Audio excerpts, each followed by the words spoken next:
जहां एक तरफ अमेरिका ने भेज दिए B-52 बॉम्बर्स, यानी अब रूस को खुली चुनौती अमेरिका की तरफ से, तो वहीं रूस की तरफ से भी आए 9 देशों का साथ मिला रूस को। तो वहीं इस मामले में पीएम मोदी ने जेलेंस्की और पुतिन दोनों से क्या कहा, क्या जंग रुकेगा या और भी ज्यादा बढ़ेगा, जानेंगे क्या कुछ चल रहा है। इसके अलावा बहुत कुछ, आइए जानते हैं इन खबरों को विस्तार से। ऐसा लग रहा है जैसे अमेरिका की मती मारी गई है और अमेरिका अब शक्ति प्रदर्शन के साथ साथ इस युद्ध में शामिल होना चाहता है और इस युद्ध को और भी बड़ा बनाना चाहता है। बाइडेन के इरादों से तो कुछ वैसा ही लग रहा है। वैसे ही राष्ट्रपति व्लादिमीर पुतिन ने सीधे संदेश दे दिया है कि अगर कोई दूसरा तीसरा देश हम दोनों के बीच में एंट्री लेता है तो इसे वार ही माना जाएगा। ये माना जाएगा कि सामने वाले देश ने हमले का ऐलान कर दिया है।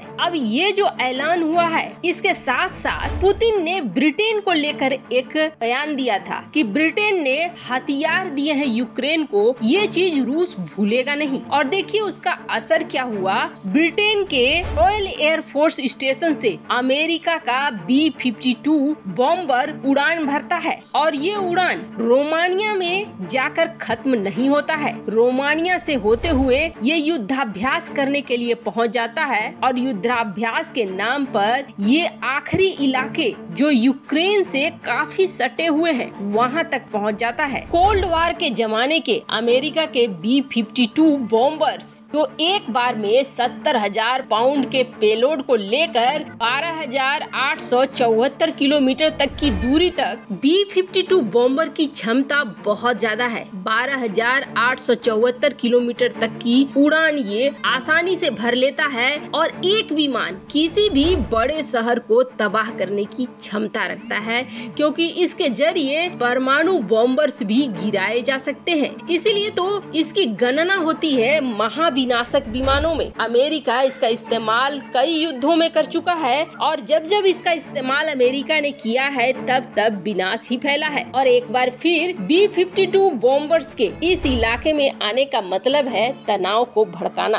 क्या करना चाह रहा है अमेरिका? क्या यूक्रेन को ये दिखाना चाह रहा है कि तुम सीज फायर मत करो, आगे लड़ो, हम तुम्हारा साथ देने आए हैं, या फिर ये कि रूस हम तुम्हें ललकार रहे हैं, तुम हमसे भी युद्ध करो? ऐसा लगता है जैसे यूक्रेन से शुरू हुआ ये जंग अब रुकने वाला नहीं है, ये विश्व युद्ध का ही रूप लेने वाला है। अमेरिका लगातार जर्मनी और रोमानिया की सेना के साथ युद्धाभ्यास भी कर रहा है। अब इन सब से क्या दिखलाना चाह रहा है अमेरिका? एक तरफ तो अमेरिका ये कहता है कि चीन और भारत को आगे आना चाहिए और आगे आकर पुतिन को समझाना चाहिए कि इस युद्ध को रोका जाए। वहीं दूसरी तरफ B-52 बॉम्बर्स भेज रहा है। वहीं इन 30 देशों के मुकाबले में 9 से 10 देश हैं जो रूस के साथ आ गए हैं। रूस के साथ आए ये देश अपना अपना कर्जा उतार रहे हैं। सबसे ज्यादा हड़कंप मचा दिया है रूस के साथ आए उस देश ने जिससे अमेरिका खौफ खाता है। खौफ इसलिए खाता है क्योंकि उस देश का शासक है सन की। आप तो समझ ही गए होंगे, ये कोई और नहीं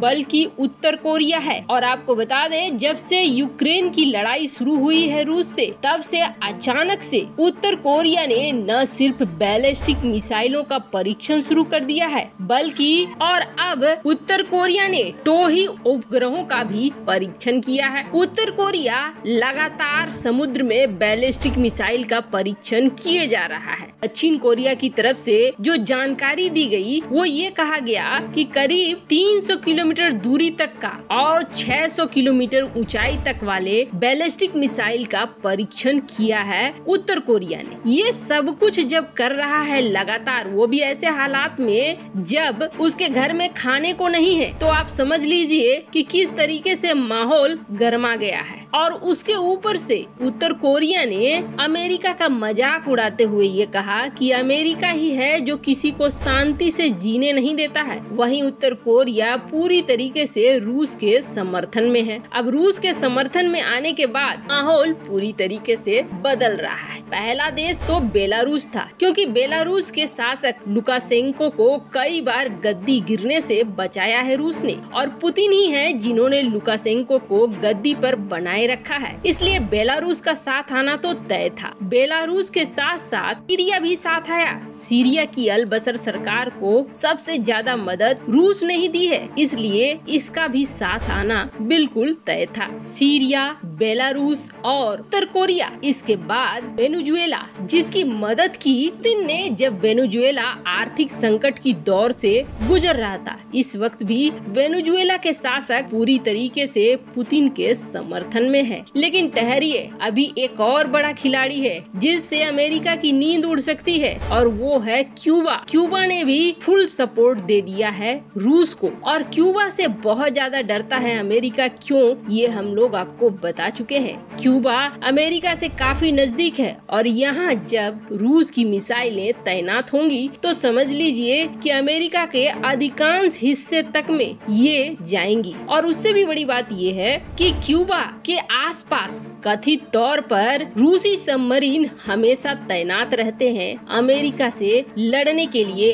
और अमेरिका के ऊपर मिसाइलों को दागने के लिए। इसलिए क्यूबा के समर्थन के बाद अमेरिका चिंता में जरूर पड़ गया है। और उसके बाद आए हैं म्यांमार के शासक। म्यांमार भी सपोर्ट में आया है रूस के। म्यांमार ने तो यहाँ तक कह दिया कि रूस ने अपनी ताकत से दिखला दिया है कि किस तरीके से रूस इस वक्त एक महाशक्ति है। ऐसे आपको बता दें, इनमें एक देश पाकिस्तान का भी नाम आ रहा है, जो कहीं न कहीं गुटनिरपेक्ष रहते हुए भी रूस के सपोर्ट को दिखा रहा है, जिसकी वजह से उसके ऊपर गाज भी गिर रहा है। लेकिन सबसे बड़ी चुनौती पश्चिमी देशों के लिए बन गया है भारत। भारत को वो डिगा नहीं पा रहे हैं, और भारत का चुप रहना उन्हें रूस के प्रति समर्थन दिख रहा है। भारत का रूस के साथ स्विफ्ट बंद होने पर अपने करेंसी पर व्यापार करना रूस का समर्थन दिख रहा है। अब इस तरीके से जंग बदलता हुआ भी दिख रहा है। वहीं दूसरी तरफ पीएम मोदी ने